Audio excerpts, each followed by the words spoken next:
What is going on with the motherhood regret trend today that you see all over social media? Is it okay to regret motherhood? And if you do regret motherhood, should you be talking about it online? And what does this trend say about the current state of our society in terms of how we think about family, marriage, and motherhood? That's going to be the first topic that we talk about today. I'm going to show you this viral video of a couple of women talking about how they regret motherhood, and that'll be a jumping off point for us to discuss, like I said, the way that our culture sees motherhood and the way that our culture encourages young women to approach motherhood. And then we're going to talk about two other things today. I'm going to show you a viral clip of a farm in Michigan having $90,000 worth of goods seized and thrown away by the government because they got caught storing raw milk instead of pasteurized milk. We're going to talk about that. And then we're going to talk a little bit at the end about home birth versus hospital birth. I'm going to tell a couple of stories that I've heard from friends and followers about their home birth gone wrong and how they were treated once they were at the hospital and put in the medical system. And I think this topic is really important because we've heard so much about home births lately, and it's going to open the door for us to speak about how the conventional medical system can often gaslight women and really mistreat them, especially when they choose to take more holistic routes. So let's kick off with this TikTok about motherhood regret. Regret my daughter. I consider myself someone that stands 10 toes down on the fact that I regret motherhood. It's like I don't regret my daughter. I regret the role. I think people are rubbed the wrong way about it because most moms feel that way. Yeah. And you're not allowed to say it. There is an anxiety that I have developed having a child that never lived in me before at all. The fear of even when she's not with me and I don't have to be selfless. I'm still thinking about, is somebody going to hurt her? Is an earthquake going to happen? A mother is like who I am, like at my core. And because of that, it consumes a lot of my thoughts and I hate that. I need space from my child in order to be a good parent. I can play as much as a 34-year-old woman can play. Yeah. But feeling guilty about that too. I chose to be a mother. You're supposed to love every part. One day she's not going to want to play She's with not you. going to want to play. You're going to wish you played. No, I won't. Okay, so these moms regret motherhood, and I will start by saying this. I will start by being compassionate in a way and saying that in some ways these moms touch on a lot of things that almost all moms struggle with. We struggle with the anxiety that comes with motherhood, of worrying about whether your children are going to be okay. Are they safe? Are they gonna make friends okay? Are they gonna get through school okay? It's just so much to think about whenever you become a mom. Suddenly, overnight, within seconds, your entire life changes and your entire view of the world changes. And I do identify with this feeling of anxiety. I myself have always struggled with anxiety, and I know everyone says, "Oh, I have anxiety," but in my 20s, I was diagnosed by multiple providers with a generalized anxiety disorder. And they tried to give me meds and prescribe me things and stuff like that. But I think a lot of what I was experiencing really came from the sort of spiritual sickness that I had, that I was not really trying to mend. And so as I got older and really healed a lot of other parts of my life, anxiety really subsided. However, becoming a mom, it does give you this new sense of anxiety, whether or not you're someone who has struggled with anxiety in the past. And yes, you are constantly worried about your child. I mean, I can't explain it. If you're a mom, listen, you know what I mean. You look at this baby, especially when they're young, when they're newborns, you look at them and you feel so much love, and that love is so overwhelming. It turns into fear and anxiety because you realize you love this human being so much and you just want them to be safe. And then all of these things go in your head, all the things that could go wrong. Are they getting enough milk? Are they going to stay healthy? What if they fall and hurt themselves? What if you just go through all of the worst things. And then you see a lot of other moms, unfortunately, very sadly struggle with rare diseases and rare disorders with their children, and children being in the hospital, and you just worry. Right? I don't need to say anymore. You guys get what I'm saying, especially if you're a mom. But that anxiety should not be something that you resent, because what that anxiety indicates is that you care very deeply for another human being. You care so deeply for this child that came from you, which is a beautiful, unique gift from God. You care so much about this child that you form this sort of anxiety about it because you just really want that child to be okay. And so when I see videos like this, it makes me really sad that so many of these moms identify that concern and that anxiety as something that is bad. They get upset and they resent the fact that they worry about their child, when that's really just a symptom of being a loving mom. And so I want to give them the benefit of the doubt when I see this video. Like I said, I want to start off on a more compassionate note and say, I hear you. I know it can be crippling. That anxiety is crippling sometimes. You feel the tightness in your chest. And many moms, especially in the postpartum phase, they do struggle with that kind of postpartum anxiety or depression that literally stops them from functioning normally. They're not able to eat well. They're definitely not able to sleep, even in the times that they can sleep if the baby's asleep. And it becomes a very physically crippling thing to deal with. But like I said, the wrong way to go is to resent this anxiety and to turn it into something that you regret motherhood. Because let me tell you something about motherhood. Every time I hear about motherhood regret, and this is a big trend online, okay? I didn't just cherry pick one video. I could pull up many others, but motherhood regret is a bit of a trend. It's happening all over TikTok, Instagram.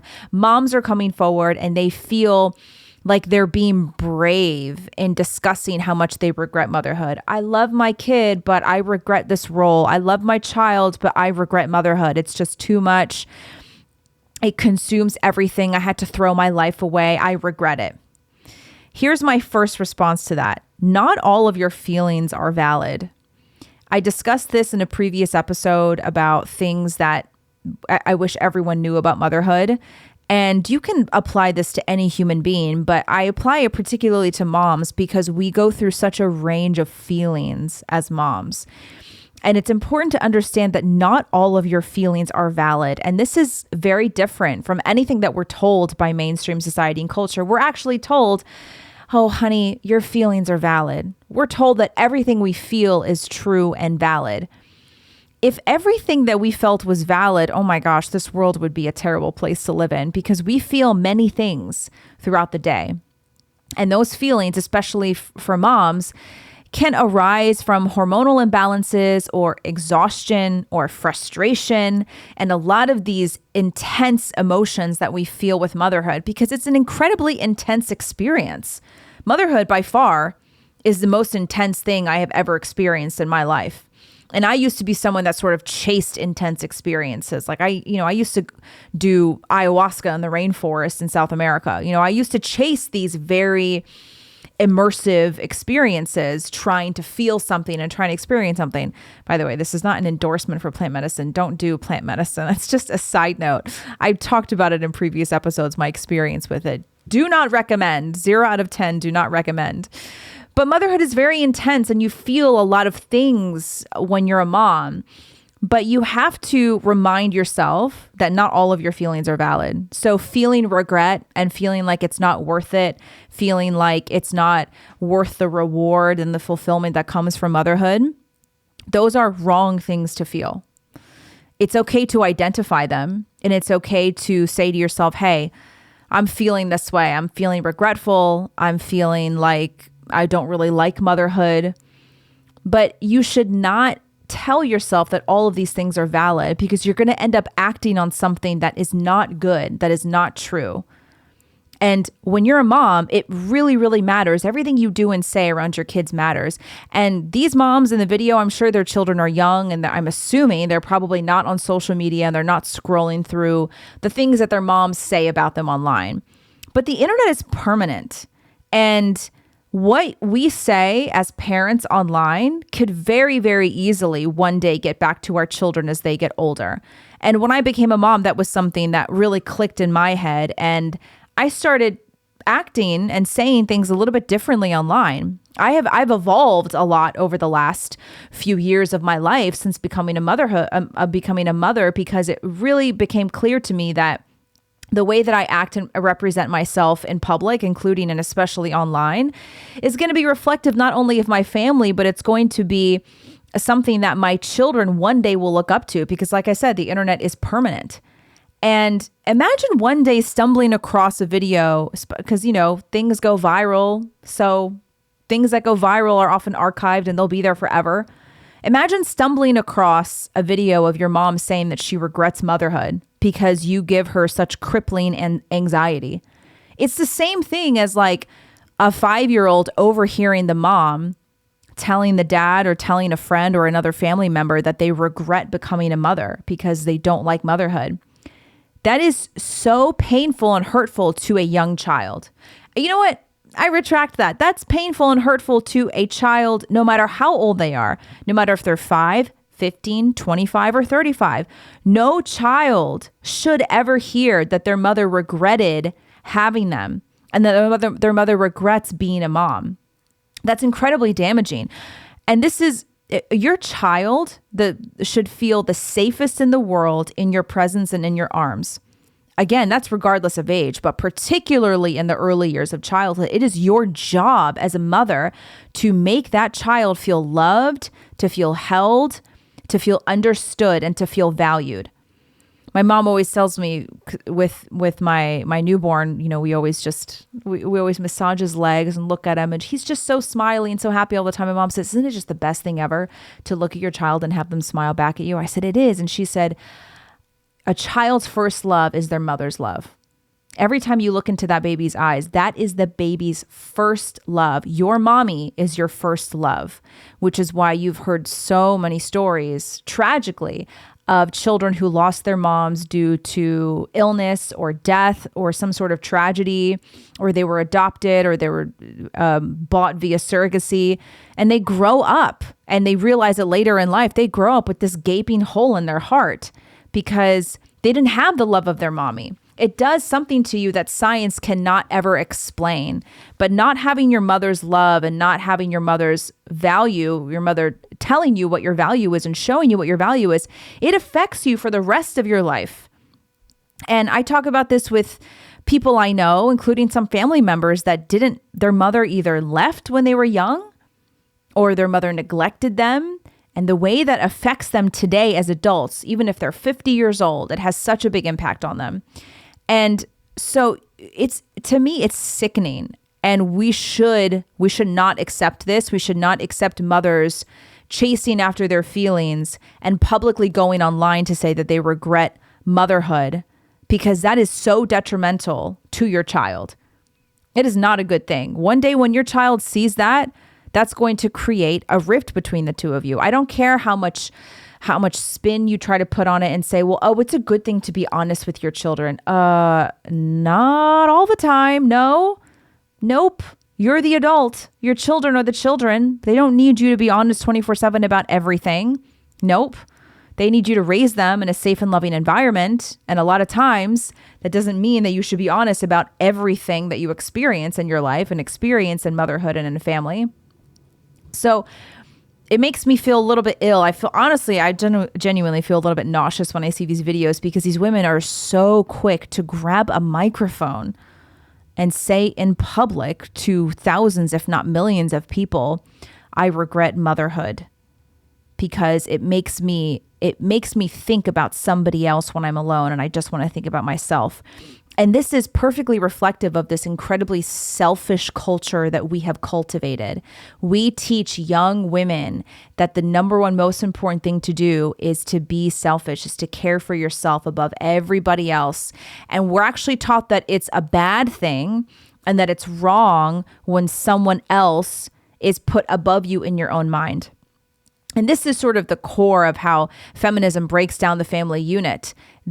Feminists, especially the early feminist activists, and still today too, modern feminists, they make it sound terrible that a woman would have to put a husband before herself, would have to put her children before herself. They make it sound like it's this oppressive thing for a mother to put the needs of her child before the needs of her own. And yet that self-sacrifice is the most beautiful thing about motherhood. It's the thing that really bonds you to this child, is that you would lay down your own life for this child. You would give up things that you love in order for this child to be well, in order for this child to be healthy and thrive in life. But our modern culture has completely spun things around, and they make it sound like it's a bad thing to put others first in your head. It's a bad thing to want others to to do even better than you're doing. Now, nobody is saying, anytime I talk about this topic, there's always the misconception and people misinterpret what I'm saying. They say, oh, so you think moms should never take care of themselves? Not at all what I'm saying. In order to successfully take care of others, you have to have a baseline of health. Yeah, you should take care of yourself. You should eat well. You should move your body. You should drink good water. You should take supplements when you need. You should treat your body well. You should sleep well when you can. You shouldn't pump your body full of toxins. And all of that is so, yes, you can be healthy, number one, but two, so that you can take care of others. So no one's saying that you have to totally forego your own health, but two things can be true at once. It is a good thing to sacrifice for your children and for your family. And it's also a good thing for you to keep your health in order. And what else I hear from this video is this generation is so averse to hard work.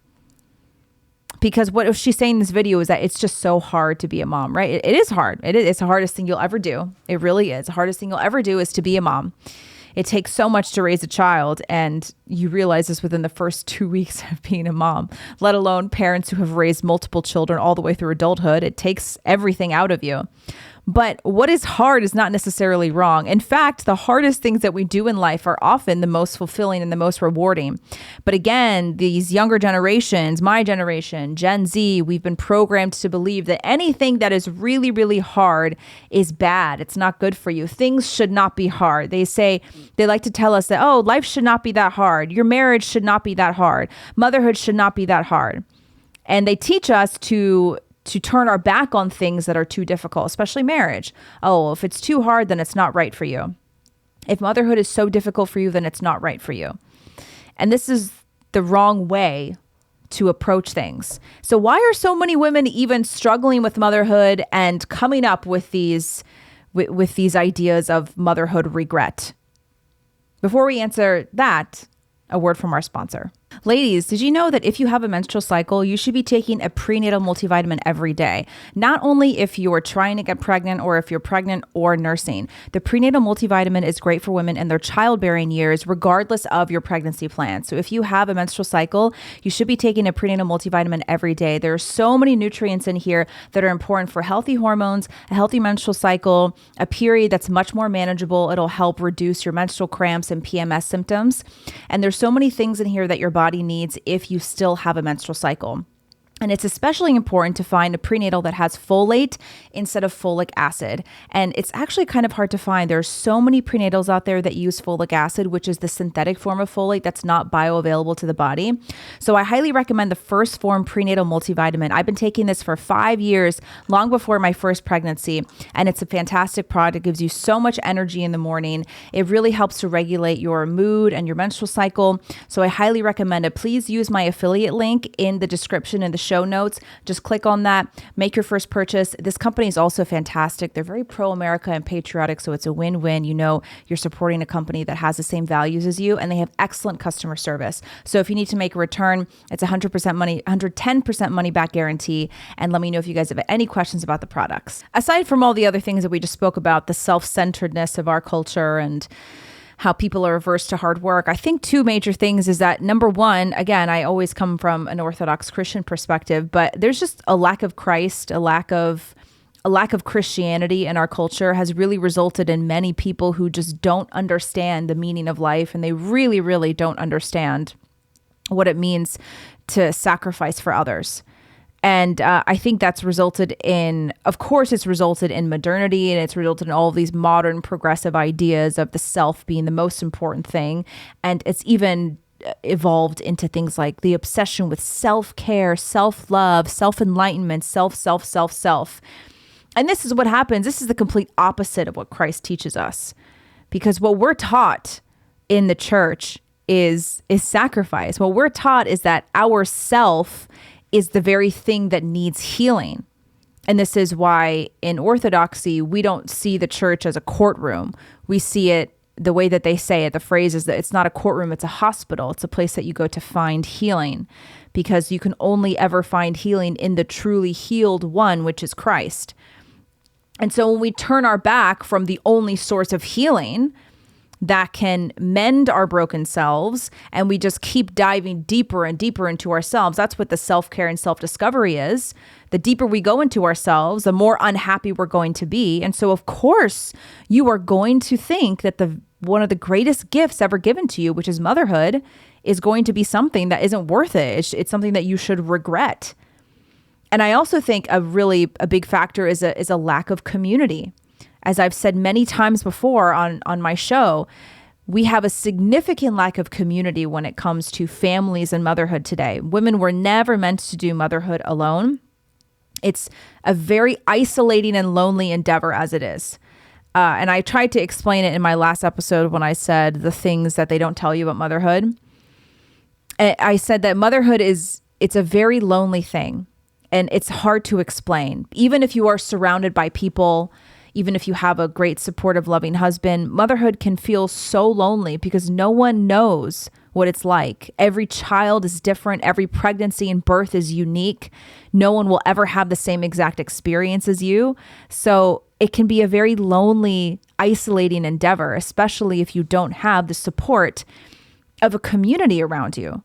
And women need that. And unfortunately, with the industrialized, modernized culture that we're in today, we have become obsessed with the hyper individualized version of society. And that's also part of the American dream, suburban life, move away from extended family, get a house with a white picket fence, and essentially separate yourself from any sort of extended village or high trust village. And nobody's saying that we have to go back to the high trust villages of our ancestors, because we can't, because of the way that our system and our culture it functions now. We'll never be able to fully return to that. But what we can do is build a strong community around ourselves. And I think so many moms really struggle with motherhood because they do not have the proper support and the proper support system, which includes both extended family and close friends who share the same values. Remember, our high trust village of our ancestors, they were bonded by very strong things like blood, ethnicity, cultural expression, religious values, morals. They shared these deep values that a lot of us today just don't share with one another. And you can find that sense of community, of course, number one, in a church community. Like I've talked about many times before, we found a really strong community in our Orthodox Christian parish. It's just so nice to have so many other young families that go through similar experiences in us, and we just really try to support each other as much as we can, even if it's down to like we all trade baby clothes. Like someone's baby grows out of the clothes and they pass them down to someone else, and they pass them down to someone else. We do things like meal trains for women who just gave birth, and there's just so many ways that we can support one another. And I think most women today in America lack that. And every time I talk about this topic, I get flooded with messages from women who are experiencing that. They had to move away from their family, their extended family, because work took them somewhere. Work took their husband somewhere else. And it's really hard to make friends. They don't feel like they can build a community of strong women around them who have similar values. It's tough. It's really, really hard. And I think so many women see motherhood as a bad thing and as something that ruined their life because they're struggling so much with the isolation and loneliness that can come from motherhood. And that makes me really sad. I don't like to see these videos of motherhood regret. It makes me feel a couple of things: sadness for sure, but also anger, because children deserve better than this. Children are a gift. That does not mean that they're easy. And so I also want to say this: it's okay to feel frustrated and angry sometimes as a mom. If you're a mom, you know what I mean. There's so many moments where you're going to feel angry. You're going to feel really frustrated. You're going to feel like your back's against the wall and nothing's working. And it makes you just want to blow up and throw things. Yeah, I get that. And it's okay to identify that. And it's okay to talk to somebody about it. But here's the very big difference. Getting online and discussing your struggles as a mom and discussing your feelings and getting it all out and being radically authentic, and because that's the trend these days, just to be radically authentic, radically honest. There is a time and place to express frustrations about motherhood, and TikTok is not the place to do that. I think that our culture is significantly lacking wisdom and discernment when it comes to dealing with our own problems and dealing with our intense feelings. We're human and we're always going to feel these intense things, especially with the roller coaster that is motherhood. But we need to be wiser about where we are airing out these grievances. We need to be going to people who have our best interests in mind and who want to guide us and help us, mentors, good friends, older family members that have been there before and can help you. Spiritual father. We need to be going to people who can actually give us some guidance, not going to the internet and blasting it across the world that we regret motherhood so that you can have all of these crazy moms in the comments telling you that you're so brave, you're so amazing. When I had toddlers, I thought I was going to jump off a roof. It was awful. And then you just get into this vicious cycle of complaining about motherhood with one another. That's not the place. So I don't want this to be misinterpreted as I'm saying motherhood is always amazing. You should always feel happy and you should always feel grateful for everything. You are going to have many moments where you don't feel happy, and that's okay. It's okay. It's okay to be honest about where you're at. It's okay to call up your friend or your mom and say, I can't do this anymore. I can't. I'm done. I feel like I'm done. But that is a very different thing. And that also fits into the factor of having community. So you have these people that you can talk to, you have an outlet. But that's not the same thing as grabbing a microphone and going on a podcast and talking about how much you regret motherhood with your girlfriends. No, that's not healthy. It's not healthy, and it's not, we should not accept it. It's also not good for the younger generations to see this. No wonder so many young girls don't want to become moms, because they get on TikTok and they see all these women complaining into the abyss, just screaming into the abyss about how much motherhood sucks. No wonder. Why would they want to jump in? Because they see so much content of people who regret motherhood and absolutely despise it. So I think that's all I've got on that one. Like I said, if you are a mom who is struggling, please reach out to somebody. You don't have to do it alone. You're not supposed to do it alone. You can always message me if you want. I try to read all my messages. It's hard, though, sometimes to get through all of them. Now let's talk about this government raid. Government raid seizes $90,000 of healthy food grown by Nourish Cooperative, which is a farm in Michigan. So this happened in May. So just a couple of months ago this year. And Nourish Cooperative is a farm cooperative that provides fresh whole foods such as eggs, raw milk, needle-free, grass-fed, and or corn and soy-free meat. Okay, so they've been targeted before. On November 3rd, 2023, 15 of their corn and soy-free low PUFA hogs were seized due to a misunderstanding on processing. That happened last year. But just a couple months ago in May, on May 28th, the co-op was raided and over $90,000 worth of product was put under cease and desist by the state of Michigan.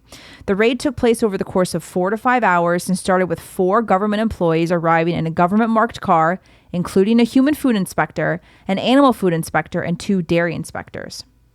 So I'm going to show you a video right now of the raid, and I want you to look at these so-called health officials and how they're forcing this farm to throw out tens of thousands of dollars worth of perfectly healthy product. Let's take a look. They have to throw out all of this raw, looks like raw butter, raw milk. Look at the 2 people in the back. Look at these health food inspectors in the back. What do you see? For those of you who are just listening to the audio, I'll just spell it out for you. They're fat. They look like some of the most unhealthy people you'll see at Walmart. And they're seizing all of this raw dairy enforced by MDARD, Michigan Department of Agriculture. That's where these people are from. Look at all this product being dumped by the employees. So they're forcing them to. This is crazy. Okay, so that's what happened in May. And the co-op, they wrote a few words about it, and they discussed what happened. Tuesday, May 28th, our farm co-op was randomly inspected, raided, and over $90,000 worth of product put under cease and desist. This is an evolving story, but I'll share what we know to be true thus far. So Nourish Co-op is a farm co-op that my sister Sarah and I started with a few other first-generation regenerative farmers in September 2023. So they're new. After several years of a steadily increasing demand for our farm fresh products, such as raw milk, sourdough, needle-free grass-fed, and corn and soy-free meat, we simply could not keep up with the demand ourselves, which led us to create a cooperative of several small local regenerative farms. So their goal is to create the highest quality food possible, and while using regenerative agriculture practices. And the co-op grew much faster than they ever expected. I mean, that's less than a year ago they started. And so they already are a co-op, and they came to just seize all of this food. All the raw dairy was placed under seizure, which meant that all of the products, milk, cheese, butter, etc., were counted and tagged, and they're not allowed to sell, use, or even move these products without a government official present. So they couldn't even do anything with the product. They couldn't even move it somewhere else without the government health officials overseeing them. So no using the products for personal use, no giving the products to their animals. So they weren't even allowed. So it would be one thing, right? Because the law says you're not allowed to sell these products. But the health officials weren't even allowing them to take the products off of the farm and take them home and to use them themselves.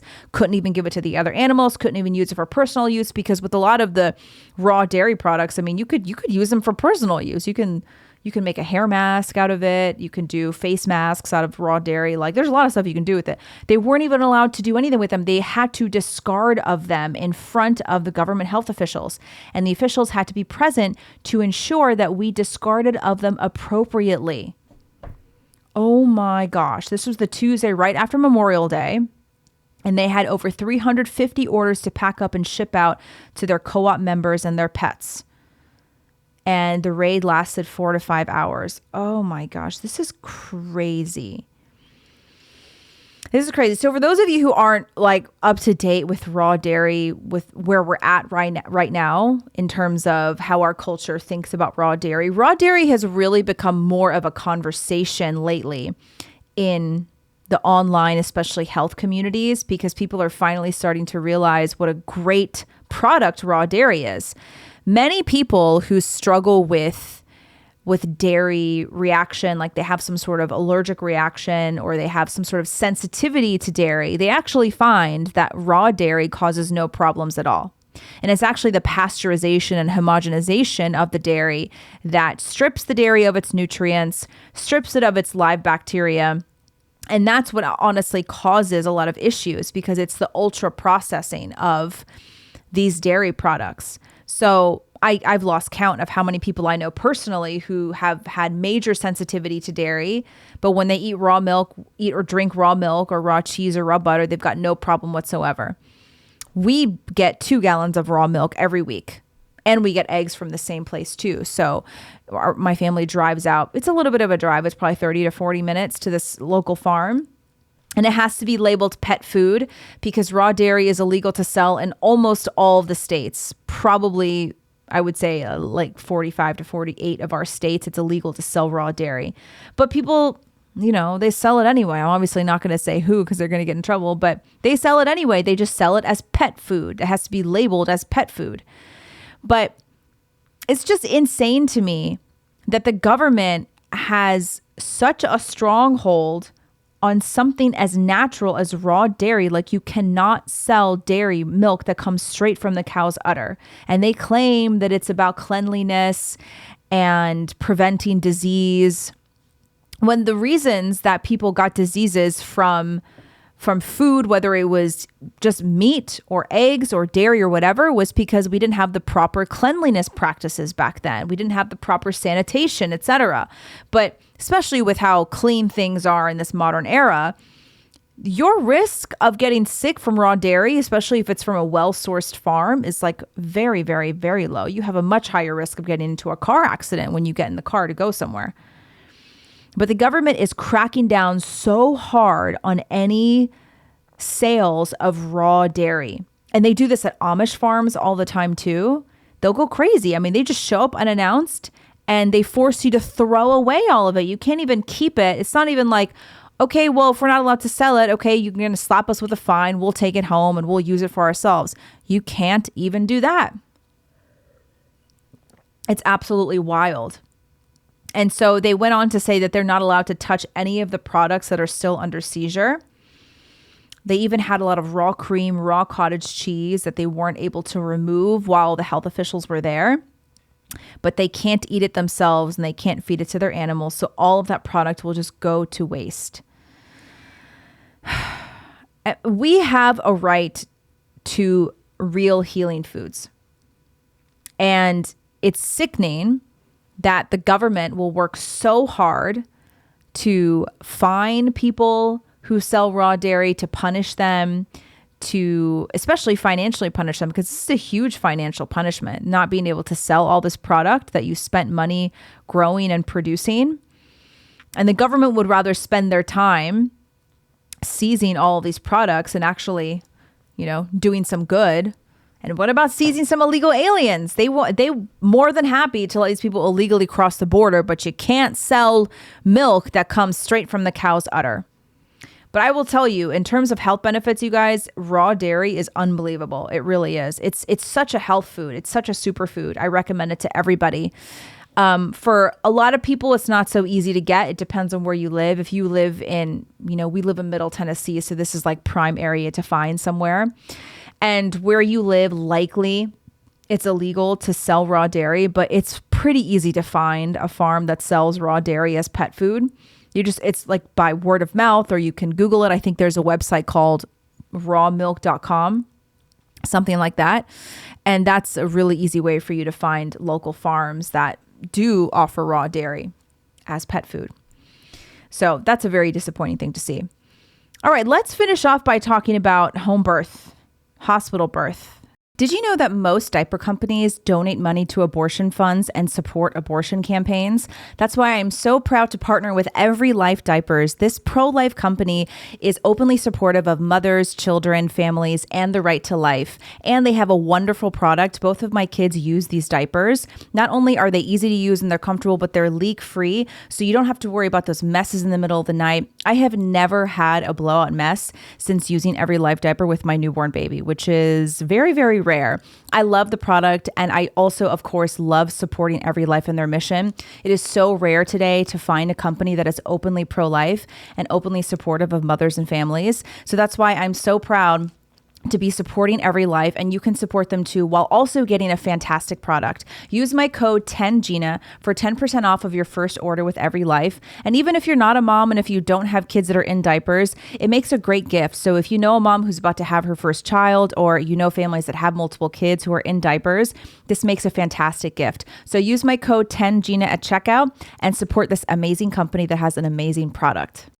This is a big topic lately, and I hate seeing the arguments that come out of this, because I see so many people, they gaslight, and they're so cruel to women who choose to do a home birth. And it's becoming more and more popular to do home births, partly because we've seen a rise of it on social media, which is great because it helps women even realize they have the option of doing a home birth. So a lot of women don't even know there is an option. And if you are a no risk or a low risk pregnancy and you don't need any kind of interventions to give birth, a home birth is a great option. And to give a little bit of a background, if you don't already know, if you listen to my channel, you probably already know this, but for those of you who don't, there are a lot of reasons why women are choosing a home birth. And number one is because of the unnecessary interventions that usually take place in hospitals. So right now, our C-section rate in the United States is somewhere between 30 to 35%. 30 to 35% of women who are giving birth are having a C-section. And that's a major surgery. That's a major abdominal surgery. And of course, there are cases in which there is no other option, and it's an emergency C-section, and for the health of the mother, and particularly for the life of the child, they need to have a C-section. And thank God for modern medicine in those moments. However, what has happened in the last few decades is that the medical system has made a huge business out of birth. So a lot of these doctors will just sort of pressure their patients to schedule a C-section because it makes them a lot more money, and the hospital can bill the insurance up the wazoo. They just make so much more money if they're a C-section. Same thing with inductions. For those of you who don't know, an induction is when a woman goes into the hospital so they can jumpstart labor. And there are a few ways to induce labor. Usually it's Pitocin, which is a synthetic form of oxytocin. And when you put Pitocin in the woman's IV, it causes her uterus to manually start contracting and start labor. And there are other ways of inducing, like things like Cytotec, which is a pill you put up inside the vagina, up in the cervix to expand the cervix. There's like the balloon, a Foley balloon, all sorts of things. But one of the reasons that inductions are scheduled so often now is because the doctor wants to, number one, have control over the situation, because natural births, you don't know when a woman's going to go into labor. Of course not. There's no way to tell when you're going to go into labor. And doctors, they don't really like to be called in the middle of the night. They don't like to be called on a Saturday evening to go in to deliver. They like to have control of the situation, and the hospital likes to bill the insurance companies because obviously inductions and C-sections, they require much more staff, much more equipment, operating rooms, sometimes all of it. And so that's just many other things that the hospital can bill the insurance companies for. So there's this great documentary. I actually haven't seen it because I was someone, when I first got pregnant, it was my thing to sort of like shut out everything else. I don't like to watch births. I just wanted to sort of put my horse blinders on. But if you're interested in learning more, there's a lot in this documentary called The Business of Being Born. And it explains a lot more about why the system has medicalized birth so much, far past the point of women needing interventions to save their life and save their child's life. Obviously, we're not talking about that. So a lot of women are choosing to do a home birth because they don't want to go to the hospital and feel pressured to be induced. And they don't want to feel, because once you're induced, you're much more likely to get an epidural. Once you get an epidural, there is an increased chance of getting a C-section, depending on a few different factors. But statistically, you are more likely to get a C-section if you start with any other intervention. It's called the cascade of interventions.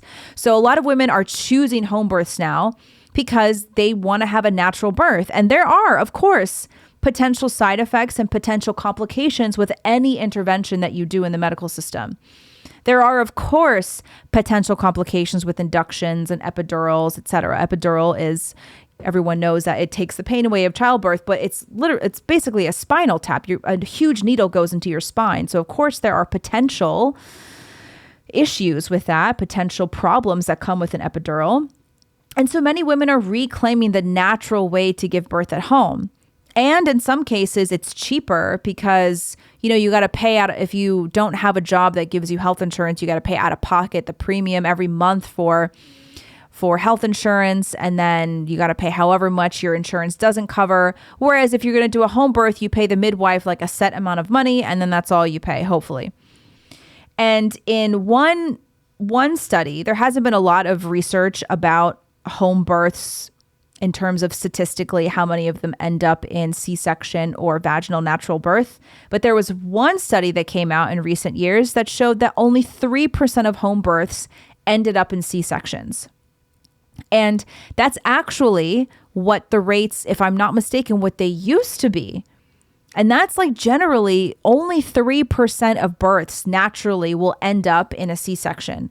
But now we're operating out of this statistic where a third of births are C-sections now because of the cascade of interventions. So all of that to say, home birth is becoming more and more popular. And I encourage women who are low-risk pregnancies to consider a home birth. It's also a lot more comfortable. You don't have in many cases, the bright lights and the beeping noises. And sometimes they do pressure you into doing things that you don't necessarily want to do. You don't have to feel pressured to get the V word in your children when they're first born. And I'm saying this as someone who had hospital births.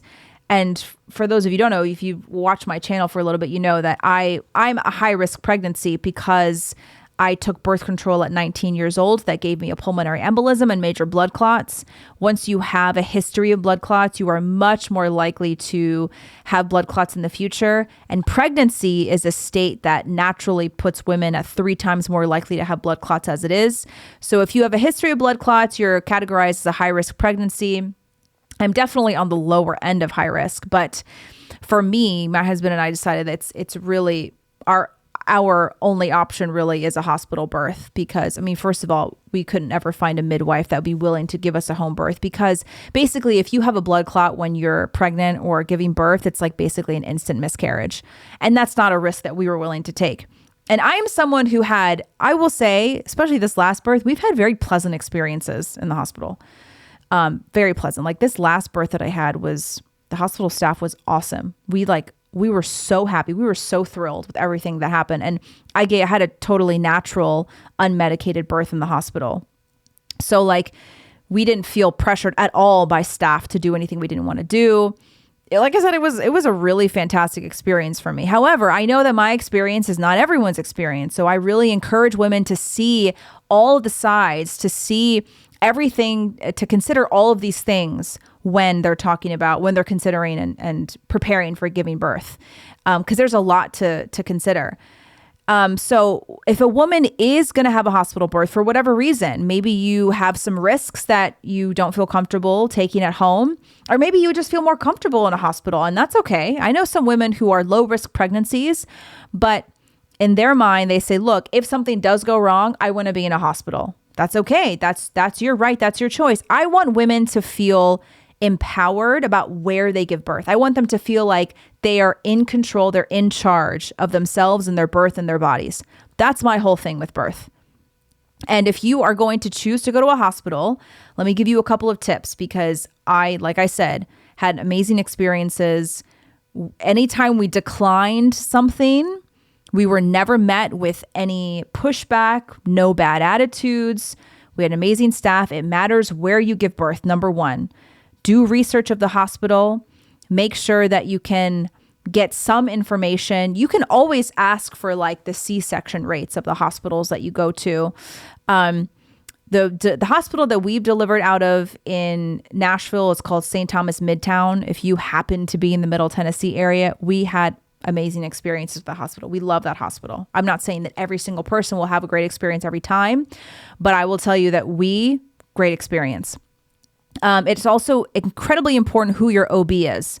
I love my OB. If you are in the Middle Tennessee area, and if you would like to know who my OB is, you can message me privately. I will tell you the information. I love my OB. I always felt very heard by my OB. I never felt pressured to do anything I didn't want to do. You have to make sure you are surrounded by a medical team that listens to you, ladies. And that could be midwives. It could be doctors. It's okay to choose a hospital birth. It's okay to choose a home birth. But you just have to surround yourself with people who are going to support you. And it's also really important to have people that are going to advocate for you. So my doula, if you live in the Middle Tennessee area and if you're looking for a doula, highly recommend mine. I'll give you her information if you want to message me privately.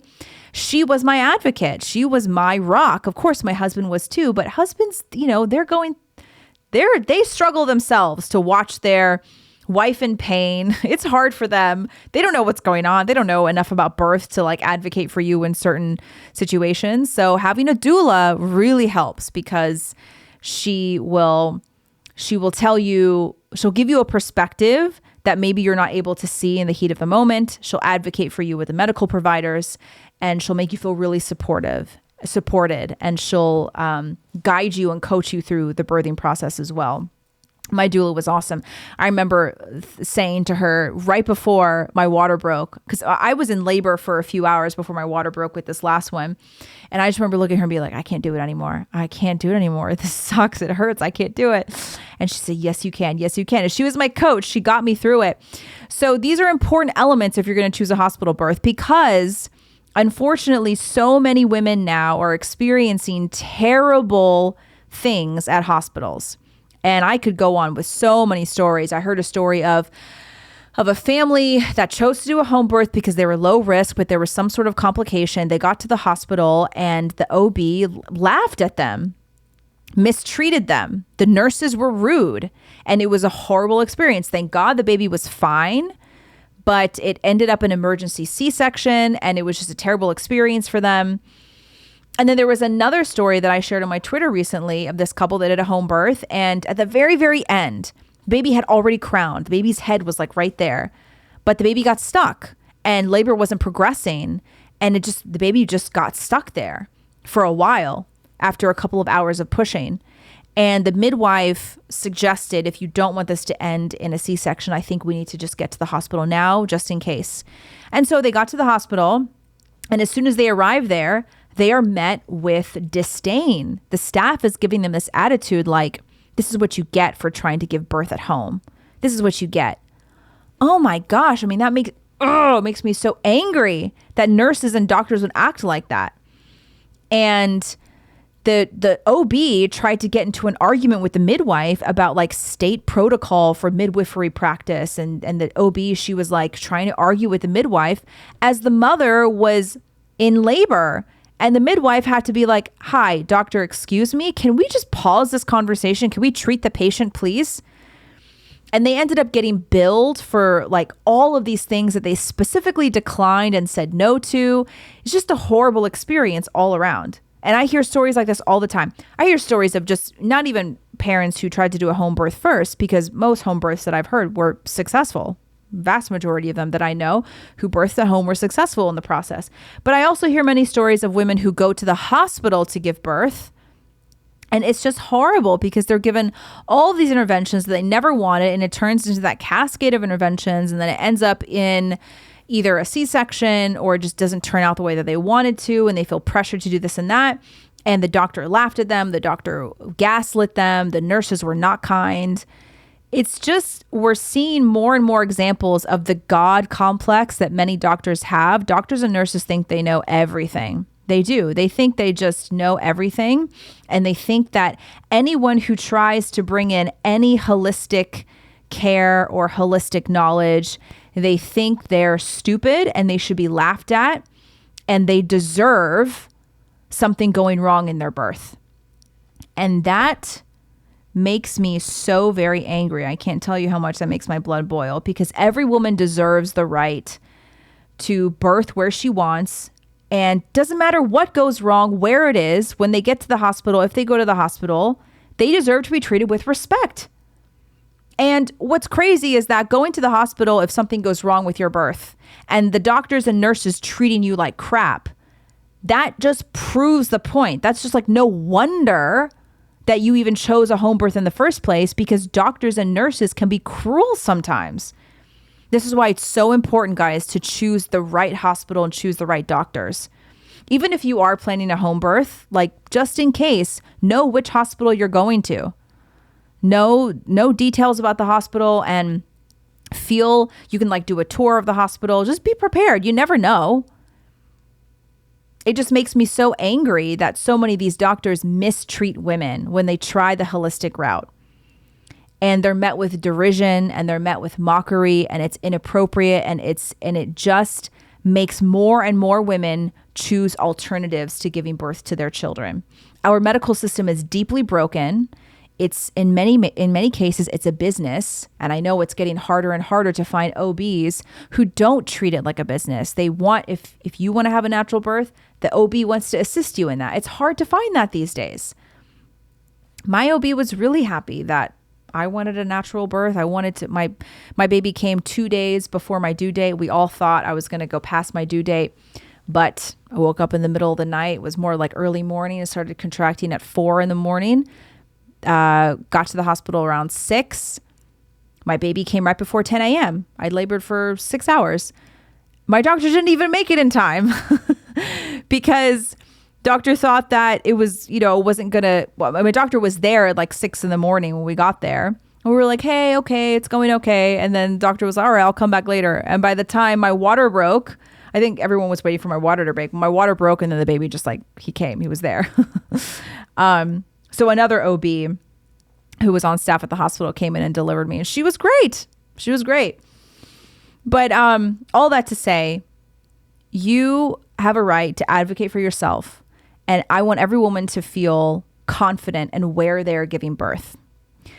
And never, ever tolerate a doctor that laughs at you, that gaslights you, and makes you feel dumb for wanting to use holistic treatments for yourself and your child and your family. Do not ever tolerate that, because if they show you any glimpse of derision or mockery, fire them right away.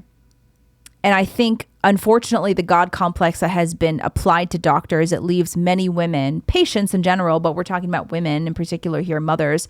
It's left many women feeling like they feel small. They feel like, oh, I can't challenge what the doctor says. They went to medical school. They know so much more than I do. Just because someone is a doctor does not mean that they know everything, and does not mean that they should make decisions for you. Okay, so that's all I have to say on the matter. I think that every woman should feel confident in where they give birth.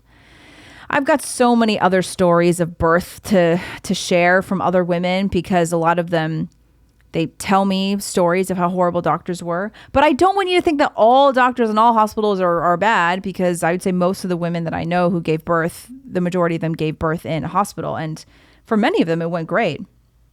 So that's it. If you guys have questions about birthing that you want to send me privately, please feel free to.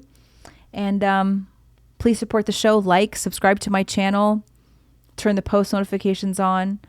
Check out all the great sponsors in the links in the description, the show notes, and we'll see you guys next time. Bye.